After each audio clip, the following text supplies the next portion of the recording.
Las preguntas de la Fundación Botín. Hoy, ¿de verdad falta agua en España?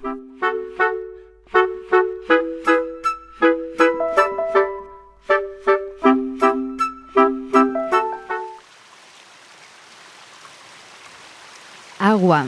Hoy venimos a hablar de ese elemento esencial para la vida humana y para la vida de los ecosistemas que nos alimentan. Sin agua no hay vida. Y desde hace tiempo nuestro país vive una severa situación de sequía. La falta de lluvia está abrasando las tierras de cultivo y secando los embalses de la península. La reserva hídrica se encuentra a un 45% de su capacidad, con algunas cuencas hidrográficas, como las internas de Cataluña o Guadalquivir, bajo mínimos. Bienvenidos y bienvenidas a las preguntas de la Fundación Botín. Hoy traemos a este espacio de conversación la escasez de agua en nuestro país. Para conocer la magnitud de este problema hemos hablado con algunas personas que ya se han visto seriamente afectadas por la sequía en España. Desde este verano llevamos con cortes de agua en la zona de la Sarquía, que se surte del pantano de la Viñuela. Y bueno, el verano ha sido pues sin agua en las duchas y en los baños de la playa.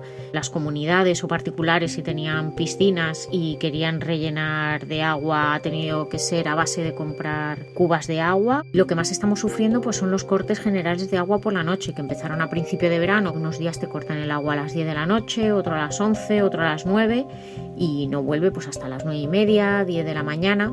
Soy Vicente, pedáneo de Santa Catalina de Somoza, de la provincia de León. Pertenecemos al Ayuntamiento de Astorga. Llevamos lo menos 15 años con falta de agua en el pueblo. Cuando llega el mes de mayo ya nos falta el agua. Nosotros veraneamos en la zona del Cap de Creus, cerca de Figueras, en el norte de Cataluña, y la verdad es que durante los últimos veranos, debido a la sequía, cada vez nos encontramos más restricciones. Este último verano la situación era tan grave que no podíamos acceder al parque natural, no podíamos ducharnos en las playas, que esto ya es algo que se viene viendo de los últimos años, y evidentemente estaba totalmente prohibido regar jardines, usar agua para las piscinas, etcétera, etcétera. Además de todo esto, tanto el verano anterior como este hemos tenido incendios graves en la zona, todos debidos básicamente a la falta de agua. Así que nada, espero que nuestro testimonio ayude. Escuchábamos a una vecina de Axarquía en Málaga, a otro vecino de León y a una vecina de Cap de Creus en Cataluña. Y para arrojar luz a este gran tema y gran problema, tenemos con nosotros a tres expertos. Nuria Hernández Mora, ella es investigadora, miembro de la Fundación Nueva Cultura del Agua y experta en gobernanza y análisis de políticas del agua. Bienvenida, ¿cómo estás? Muchas gracias, bien, encantada. Tenemos también a Jorge Olcina, que es experto en cambio climático y análisis geográfico y que además también es catedrático de análisis geográfico regional en la Universidad de Alicante. Bienvenido también. Un placer estar aquí. Y, por supuesto, tenemos con nosotros a Alberto Garrido, es el director del Observatorio del Agua de la Fundación Botín y catedrático de la Universidad Politécnica de Madrid. ¿Cómo estás? Muy bien, muchas gracias. Bienvenidos a todos. Bueno, el primer dato. A cierre del año hidrológico 2022-2023, un total de 600 municipios en España vieron limitado su consumo de agua y un total de 9 millones de habitantes tuvieron restricciones. Jorge, ¿hasta qué punto peligra el abastecimiento de agua de la población? ¿Y es esta situación la nueva normalidad en nuestro país? A ver, tenemos que empezar a pensar que en este contexto que llamamos de cambio climático, esto cada vez va a ser más frecuente, ¿no? No solo en verano, sino ciclos muy intensos de 2-3 años en los que las precipitaciones caigan por debajo incluso del 50% de lo que es normal en algunas regiones y esto provoque pues, esas condiciones de escasez para abastecer las demandas existentes, ¿no? Por tanto, sí, tenemos que empezar a acostumbrarnos a que la lluvia en España, ya lo estamos notando, cada vez es más irregular. Y bueno, pues el ciclo de planificación hidrológica tiene que adaptarse a eso. Pero supongo que mucha gente os habrá dicho en algún momento, por ejemplo a ti, Nuria, pero en España siempre ha habido sequías. ¿Qué ha pasado ahora? ¿Cuál es la diferencia? Sí, efectivamente, claro. Es que lo que dice Jorge es una realidad, es decir, el cambio climático está agravando unos ciclos que ya eran naturales y consustanciales al clima mediterráneo. Es decir, el clima mediterráneo se caracteriza por tener sequías periódicas. En España, pues cada 10, 12 años teníamos sequías de mayor o menor intensidad que afectaban mayor o menor parte del territorio. Lo que pasa es que en la actualidad esto se ha combinado con una situación de yo diría, sobreexplotación de recursos. Es decir, tenemos muchas partes de la península donde en situación de normalidad, es decir, cuando no hay sequía, se están utilizando al límite o por encima de los recursos disponibles, ¿no? Y eso quiere decir, como me gusta decir, es como una persona que gestiona su cuenta corriente, ¿no? Si en las épocas en que todo va bien no ahorra un poco, bueno, pues cuando surge una dificultad no tiene con qué abordarlo, ¿no? Bueno, pues un poco en la gestión del agua nos está pasando igual. En muchas zonas de la península estamos utilizando más agua del que realmente tenemos y, por lo tanto, cuando llegan situaciones de sequía se ve agravada porque no tenemos recursos con los que abordarla, ¿no? Afrontarla. Y esa es, digamos, la situación, yo creo, en la que estamos, ¿no? Y en condiciones de cambio climático esto se va a agravar aún más porque las sequías, todos los modelos, las predicciones nos dicen que van a ser más frecuentes, más intensas y, como ha dicho Jorge, va a llover distinto. Y cuándo llueve y cómo llueve es muy importante en relación con los usos que hacemos del agua y cuándo es necesario. Alberto, ¿con qué termómetros medimos el estado de la sequía en nuestro país? Pues normalmente hay una serie de indicadores, como son la reserva hídrica, que tú has mencionado, cómo es la precipitación acumulada, cómo es el estado de las masas de agua subterránea, de los acuíferos. Todo ello pues compone una serie de indicadores que se sintetizan en uno, que ayuda a cada sistema de explotación a definir en qué estado está en cada momento. Y a partir de ahí pues se desencadena un protocolo de actuaciones para que los gestores ya tengan planificada su respuesta a una situación de escasez. Exactamente cómo cada indicador se integra en ese indicador sintético, pues varía en cada zona. Lógicamente, pues en unas zonas será las aguas subterráneas, en otras las reservas superficiales, pero eso está bastante estudiado y bastante definido. Cada uno ha estado hasta ahora apuntando cosas en un papel o en un cuaderno, no sé si son datos o algunos temas que no queréis que se os escapen y queréis comentarlos. Bueno, aparte de la coyuntura que estamos viviendo y que Nuria explicaba muy bien, ¿no? La situación actual, la que podemos tener en los próximos años y décadas en este contexto de cambio climático, es que te das cuenta que también tenemos problemas estructurales de una deficiente planificación y gestión del agua en algunos lugares, ¿no? Y claro, si ya de por sí estamos teniendo problemas, como hemos visto, pues no podemos esperar una situación mejor en el futuro, ¿no? Por eso sorprendía, pero es verdad que hay zonas de España que cuando llega el verano, por ejemplo, lo pasa mal, ¿no? Y no te explicas, ¿no?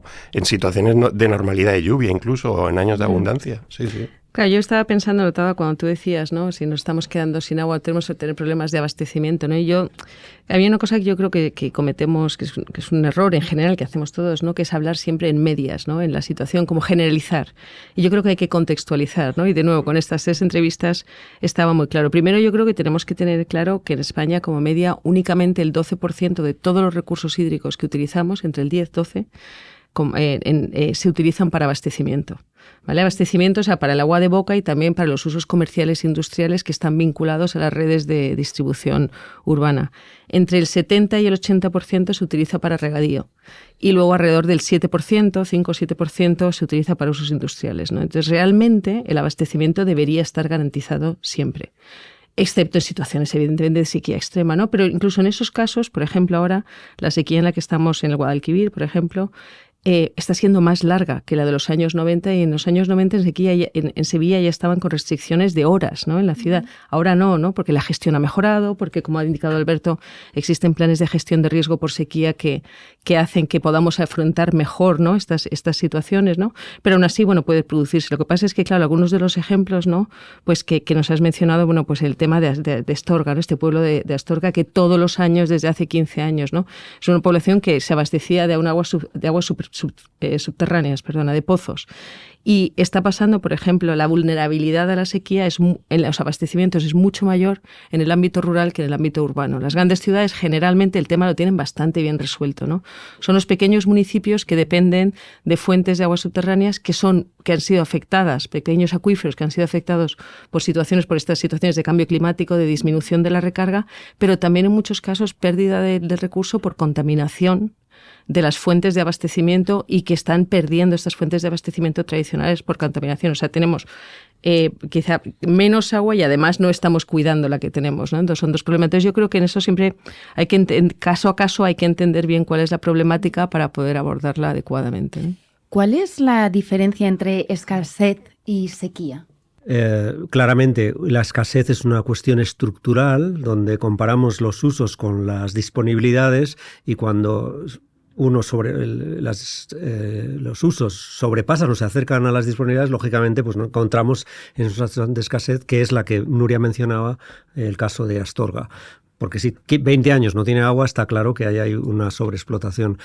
Pero la sequía es fruto de una anomalía o una variación de la precipitación. Es decir, que son ciclos meteorológicos donde durante un periodo determinado la precipitación es inferior a la que tendría que haber en la media. La acumulación de eso se traslada a primero la agricultura de secano, como has mencionado. Ese es el primer impacto que nos vamos a encontrar. También nos vamos a encontrar pues, que los bosques pues, van a tener más riesgos de incendio, van a tener pues, algunas plagas, y luego poco a poco eso se traslada a los indicadores hidrológicos, el agua que hemos acumulado en los embalses o en las fuentes subterráneas. Entonces, la sequía es un proceso que evoluciona en el tiempo y que va revelándose y poniéndose de manifiesto con diferente intensidad, de diferente forma, y cuando es muy prolongada, pues como ha mencionado Nuria, pues los impactos ya se encuentran por todas partes. Uh-huh. Hemos querido preguntar también a agricultores y a ganaderos cómo les afecta esta situación de momento de escasez y cada vez más de sequía, y nos han compartido esto. Hemos pasado un 2023 como nadie nunca lo recuerda. Da mucha tristeza ver cómo está todo de seco y no se ha recogido cereal. Solamente se recogió un poco donde había agua de las depuradoras de agua regenerada. Mi nombre es Pilar. Soy ganadera, tengo una explotación de vacas en Candelera, un pueblo de la provincia de Ávila. Y desde hace más o menos 5 años hasta esta parte estamos sufriendo la sequía porque los veranos cada vez son más calurosos, porque los otoños y las primaveras llueve menos, y la forma que yo he tenido para paliar este problema en verano o las primaveras tan calurosas como esta pasada que hemos tenido es que he ido haciendo bebederos con un sistema de agua potable, pero como cada vez llueve menos y hace más calor, los animales necesitan más agua. La solución que yo creo que habría es, por parte de las administraciones o de las comunidades de regantes, hacer pequeñas balsas para recoger el agua y que se repartiera equitativamente a ganaderos y agricultores para podernos abastecer de agua. Estabais todos afirmando y apuntando cosas también en el cuaderno. ¿En qué estáis de acuerdo con lo que escucháis?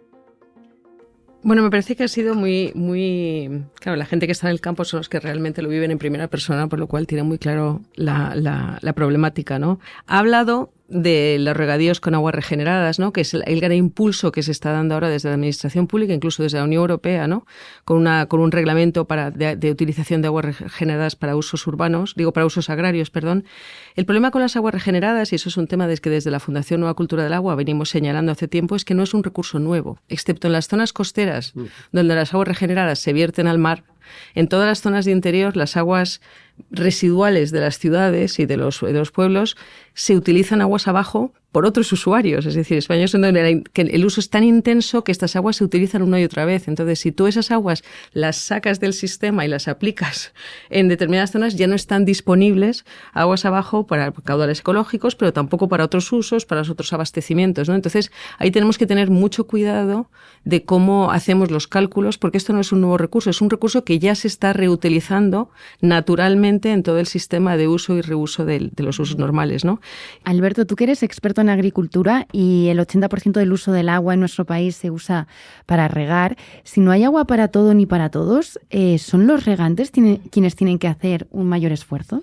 Bueno, siempre lo hacen. Es decir, desde hace mucho tiempo, cuando falta agua, los primeros que tienen que acoger esos recortes de los volúmenes disponibles son los regantes. Está en la ley de aguas y lo aceptan.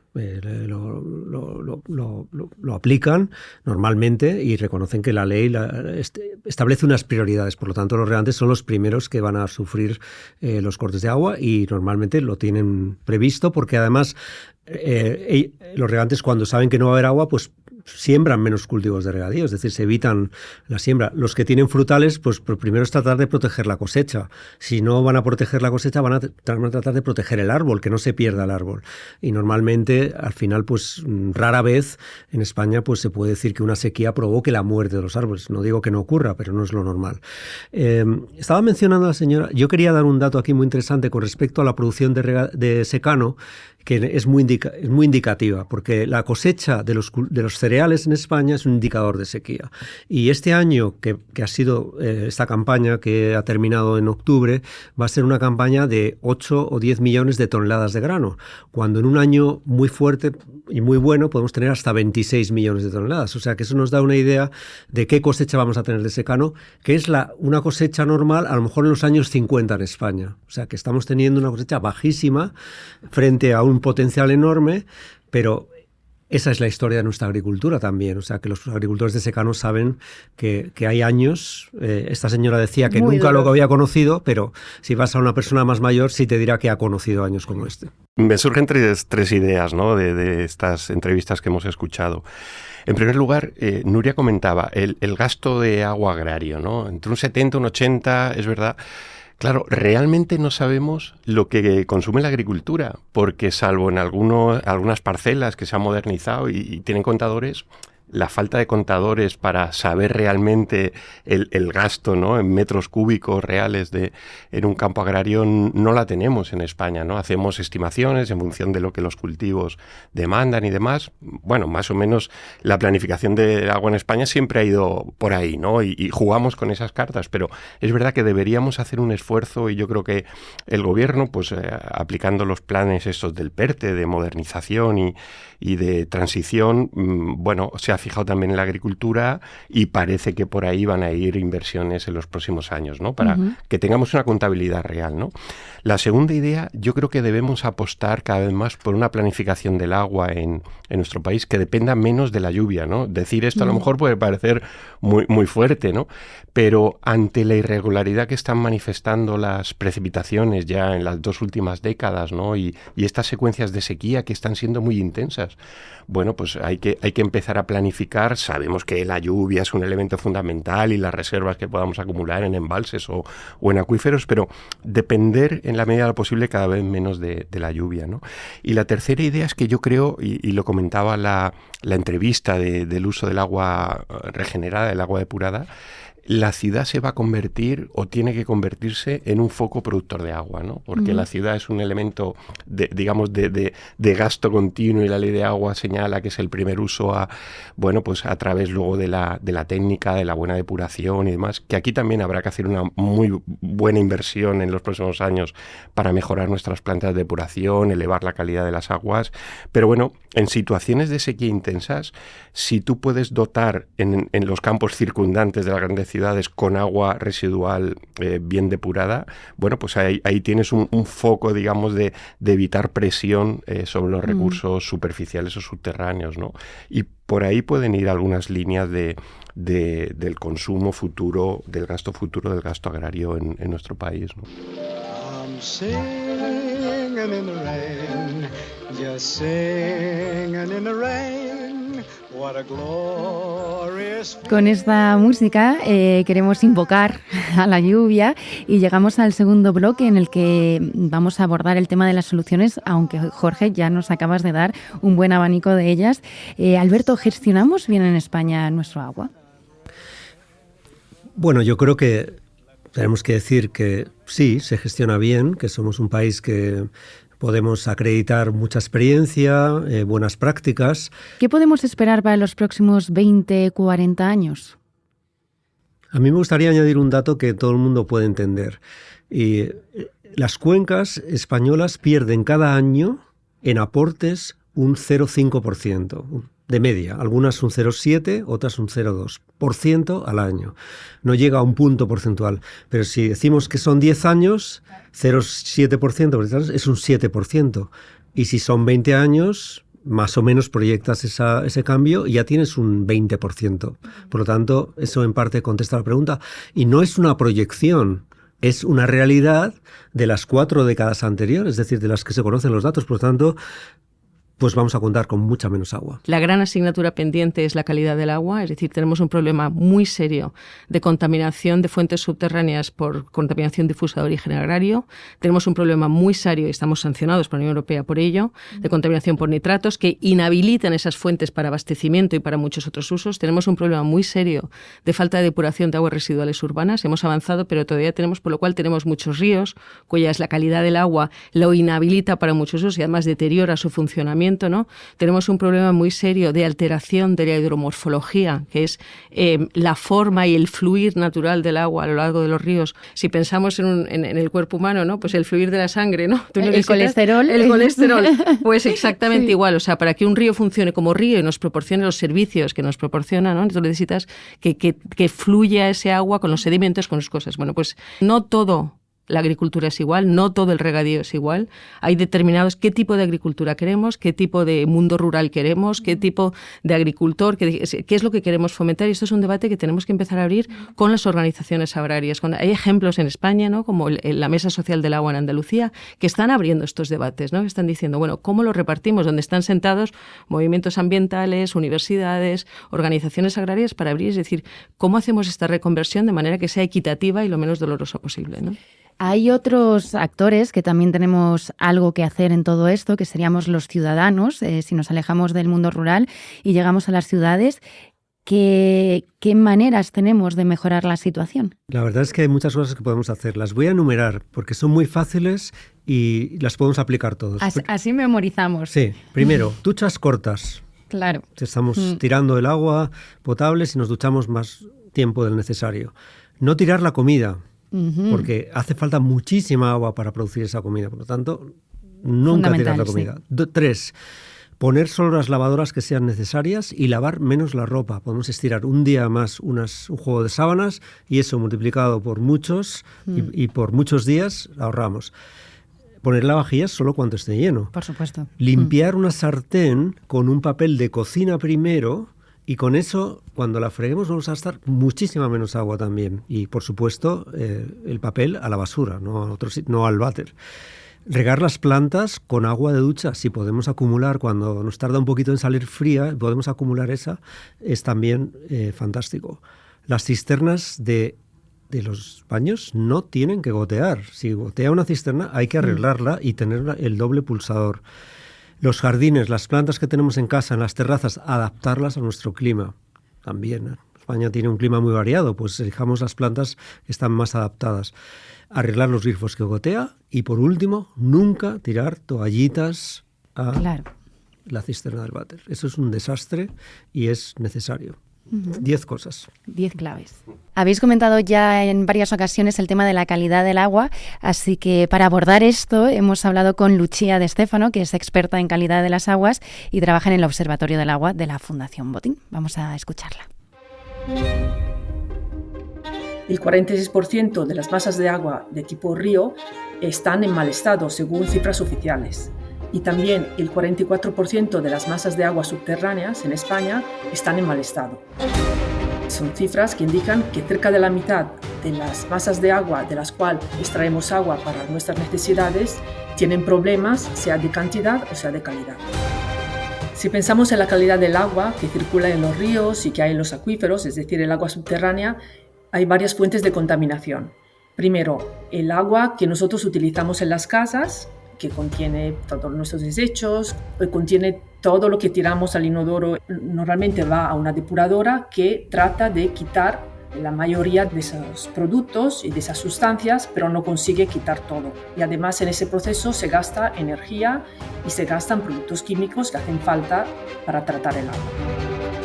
Una segunda fuente de contaminación son las industrias, que también van añadiendo al agua que va por el desagüe distintos productos según la actividad que tengan. Si hablamos de agricultura, habrá que tratar de poner la cantidad menor posible de fertilizantes y pesticidas y ponerlos de la manera más eficiente para que la planta lo aproveche al máximo y no termine en el suelo, en el agua subterránea. Otra fuente de contaminación está en la ganadería. Los animales producen muchos desechos también necesitan agua para la limpieza de los establos y ese agua normalmente tiene mucha carga de contaminación. Yo creo que hay dos grandes retos de la calidad. Por un lado, tratar de depurar lo mejor posible las aguas residuales, tanto urbanas como domésticas, y por el otro lado, tratar de reducir al máximo lo que se llama contaminación difusa, que es una contaminación que ocurre en los campos por las actividades agrícolas y por la gestión que se hace de los desechos de las granjas ganaderas. Nuria, Jorge, Alberto, ¿qué se hace a nivel de gobernanza para garantizar la calidad de nuestra agua? Existe en el tema de vertidos industriales o, por ejemplo, de vertidos concretos, pues existe un sistema de permisos de vertidos, ¿no? Donde tú tienes que solicitar un permiso de vertido a la Administración del Agua competente, a la Confederación Hidrográfica o a la administración que sea competente donde estás, donde te permiten un determinado vertido con una determinada carga contaminante que depende tanto del tipo de industria o de actividad económica que lleves, pero por otro lado también depende de la calidad o la sensibilidad del medio receptor, es decir, del río, si va a una zona protegida, si va, en fin. Por otro lado tenemos, como ha mencionado muy bien Lucia de Stefano, y hemos dicho antes, ¿no?, el tema de la depuración de las aguas residuales urbanas. Ahí queda mucho por avanzar. Y la gran asignatura es el trabajar en el sector agrario para minimizar o reducir la contaminación difusa, donde es la principal presión, pero no solo en España, en toda Europa. Es la realidad. Los datos oficiales que publica la Comisión Europea de toda la planificación hidrológica dice que en Europa la principal presión sobre todas las aguas superficiales y subterráneas es la contaminación difusa de origen agrario y ganadero, ¿no? Y teniendo en cuenta todo esto, todo lo que nos habéis comentado y compartido, todos vuestros conocimientos, ¿podemos intentar responder de nuevo a nuestra pregunta del podcast de hoy de manera así un poco conclusiva? ¿De verdad falta agua en España? A ver, lo que hay que hacer es una buena planificación y gestión, y falta agua a lo mejor coyunturalmente a nivel regional o comarcal o local, ¿no? En esos casos hay que actuar, ¿no? En su conjunto, bueno, pues España tiene recursos, por así decirlo, suficientes de lo que llueve, lo que tenemos almacenado, pero es verdad que en el uso de las aguas que podemos utilizar, las que pueden estar a disposición, bueno, pues pasamos por situaciones de coyunturas complicadas que tenemos que saber gestionar, ¿no? Evitar fugas, hacer un ahorro continuado.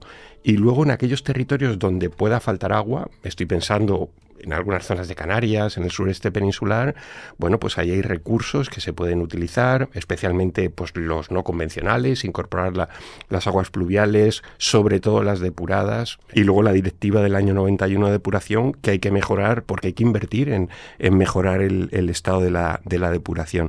Pero por ahí deben ir las soluciones, ¿no? Puntualmente a lo mejor habrán sitios que necesitemos utilizar agua desalada porque no tienen otro tipo de recursos. Pensemos en archipiélagos, pensemos en zonas del sureste que no tienen otro tipo de aportación, pero siempre evitando que eso suponga un impacto al medio ambiente, ¿no? Alberto, ¿alguna conclusión? Bueno, yo creo que contestando a la pregunta, yo creo que no nos falta agua. Y voy a explicarlo, y creo que todo el mundo lo va a entender. En un país donde desde la mitad, desde la franja norte hasta el sur, el 80% o el 70% del agua se dedica a la agricultura, pues aunque parezca una paradoja, es una gran reserva de recursos que tienes ahí, porque, como decía Nuria, si para los usos urbanos solo necesitamos un 12%, pues recortar un 10% a la agricultura un año, o un 20%, o un 50%, o un 80%, o incluso el 100%, como ha ocurrido este año, pues generas una cantidad de recursos que aseguras con eso los usos urbanos. ¿Qué ocurre? Pues que esa reserva va a haber que gestionarla de manera distinta. Es decir, por ejemplo, en el Guadalquivir, pues ahora pues habrá que pensar muy bien si realmente en un año determinado pues podemos darles a esos regantes todo lo que necesitan o demandan o solo la mitad. ¿Por qué? Porque habrá que prever un escenario como el que se está viviendo este año. Por lo tanto, yo creo que si en las costas tenemos la posibilidad de la desalación, en el norte, digamos que aunque hay problemas, también está bien abastecido, pues lo que es el interior de la península, pues como tenemos tanto regadío, pues evidentemente podremos ir adaptando la demanda. Yo daría un mensaje razonablemente optimista. Uh-huh. Y brevemente, Nuria, ¿tu conclusión sobre la falta de agua en España? Sí, yo creo totalmente de acuerdo con lo que han dicho Alberto y Jorge. Yo creo que no falta agua, es decir, no falta agua para la vida, ¿no? No falta agua, es esencial, ¿no? El agua de boca que necesitamos para vivir. Y todos los otros usos del agua, ¿no? Los usos económicos del agua, tendremos que repartirlos y tendremos que establecer métodos, modelos de gobernanza, de debate social, ¿no? Transparente, abierto, ¿no? Para ver cómo lo repartimos de la manera más equitativa posible, de manera que tengamos un resultado, pues eso, un uso del agua sostenible, equitativo, y que creemos una estructura, digamos, un paisaje, una estructura social que sea el que entre todos decidamos que es el que queremos. Pero si me permites, Natalia, la calidad del agua nos multiplica el valor de lo que tenemos. Es decir, que si trabajamos en la calidad también, como hemos mencionado, entonces esa reserva tiene más valor en todos los sentidos, económico, pero también ambiental. O sea que la calidad y la cantidad no la podemos disociar. Y si me permitís, lo que tenemos que pensar es que la coyuntura que vamos a tener, es decir, el futuro próximo inmediato que nos viene, va a ser de complejidad, porque el cambio climático cada vez vamos a ir notando sus efectos más y tenemos que acostumbrarnos a este nuevo escenario. Ya no podemos pensar en el agua con los métodos, con los principios con los que lo hacíamos hace unas décadas. El escenario ha cambiado y tenemos que acostumbrarnos a ello. Pues Nuria Hernández Mora, Jorge Olcina y Alberto Garrido, muchísimas gracias por estar en las preguntas de la Fundación Botín y arrojar tanta luz y sobre todo tanto conocimiento a esta gran pregunta que mucha gente en la calle se está haciendo desde hace ya tiempo y sin duda este año. Gracias. A vosotros. Gracias a vosotros. Y nosotros seguimos aquí en las preguntas de la Fundación Botín en el próximo capítulo. Una nueva pregunta y esperamos que muchas respuestas y también esperamos teneros al otro lado. Gracias. Las preguntas de la Fundación Botín.